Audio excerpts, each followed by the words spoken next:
আসসালামু আলাইকুম, welcome to the Foodman Facebook page, YouTube channel. তো আজকে জুম্মার দিন নামাজ শেষে প্ল্যান করতেছি কী করা যায়। তারপর সবাই মিলে প্ল্যান করলাম যে হাঁস খাই। তো হাঁস একবারই সন্ধান পেলাম, ওরা বিক্রি করতেছে সব প্লাপান তারা করলাম হাঁসটা খুঁজতেই 10 হাঁস।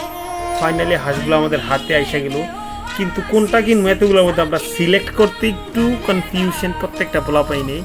এই জন্য দুবারা প্ল্যান করলাম যে আবার হাঁসগুলো প্রত্যেকটা হাঁস আবার রিটার্ন ধরার পরে সবগুলো ওয়েট করতেছি কোনটা ওয়েট। তো ফাইনালি আমাদের হাতে একটা লাগিয়ে গেল, এই যে বাগিনার হাতের যে হাঁসটা ওইটা আমরা ডিসাইড করলাম যে ওইটাই নেব। একদম আউরি হাঁস তো অনেক স্ট্রং, শক্তিশালী। তো হাঁসটা পাওয়ার পরে হাঁসটা কিন্তু অনেক বড় সাইজের হাঁস, প্রায় 3 কিলো ওজনের হয়ে যাব। সিঙ্গেল মানুষে কন্ট্রোল করা ট্রাফ, এটা খুব কষ্টদায়ক হয়ে যেতেছে। তারপর নেক্সট প্রসেসিং হইতেছে, হাঁসটাকে জবাই করতে হবে। জবাইয়ের জন্য 2 জন লাগাই দিলাম। অবভিয়াসলি ভাইলেশনের কারণে আমরা এটার উপরে একটা কালার দিয়ে দিছি।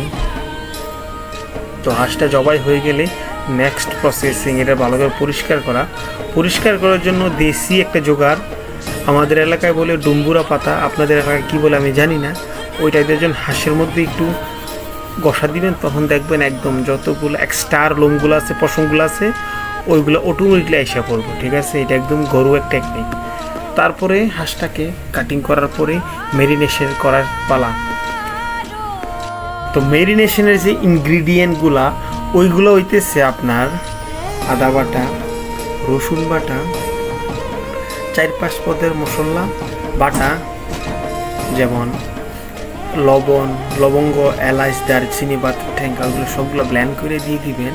কয়েকটা আস্তে এগুলো দিয়ে দিবেন, দিলে কি হয় ফ্লেভারটা একদম স্ট্রং একটা ফ্লেভার হয়। সাথে লবণ, তেল, পেঁয়াজ কুচি সবগুলো দিয়ে ভালোভাবে মাখাই নেবেন।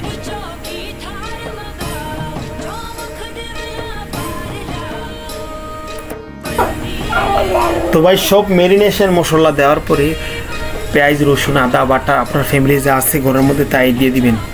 দেওয়ার পরে তখন মেরিনেশনের পালা ভালো করে মাখাই নেন, যেন প্রত্যেকটার মাংসের পিসের মধ্যে মশলাগুলো লাগিয়ে যায়। একদম যতক্ষণ মাখাইবেন ততক্ষণ কিন্তু টেস্ট, আপনিও জানেন, আমিও জানি, সবাই জানে। মাখানোর পরে 1 ঘন্টার জন্য এটা রেস্টে রেখে দেবো। আর বৃষ্টির দিনে খোলা আকাশের নিচে আগুনটা মেনটেন করা খুব টাফ একটা বিষয়। তো আমাদের এক্সপার্ট সিয়াম ওইটার কাজে লাগিয়ে আছে, অনেকক্ষণও ঘামাই গেছে পরিশ্রম। ফাইনালি আমরা আগুনটা ধরাই নিলাম। এই যে পাত্র আমরা দিয়ে দিলাম আগুনের মধ্যেই।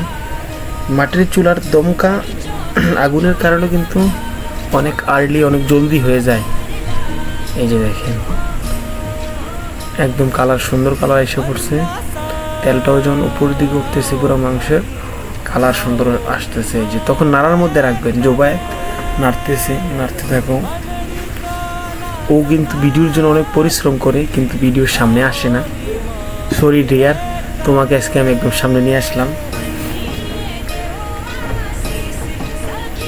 তো মাটির চুলা রান্না করলে কিন্তু আপনারা অবভিয়াসলি চামচ দিয়ে নাড়ার মধ্যে রাখতে হবে, নাহলে নিচে দিয়ে লাইগা যাবো গা। এই 40 থেকে 45 মিনিট রান্না করার পরে ফাইনাল লুক আমাদের হয়ে গেছে। এই যে দেখেন আগুনের কত প্রেশার, কত পাওয়ার। এই যে আমাদের ফাইনাল লুক, কয়েকটা কাঁচামরিচ দিয়ে এটাকে আমরা এখন উঠাই নেব। ফাইনাল হয়ে গেছে। এই যে এখন সার্ভ করার টাইম, কামরুল সবাইকে সার্ভ করতেছে। এখন টাইম হইতেছে খাওয়া দাওয়ার টাইম। এই যে প্লেটের মধ্যে নিয়ে নিলাম, সবাই এনজয় খাইতেছি। জুবায়েদ, আমি, পারভেজ ভাই, ছোট বড় পোলাপান যা আছে সবাই। আল্লাহ হাফেজ, গুড বাই, টাটা।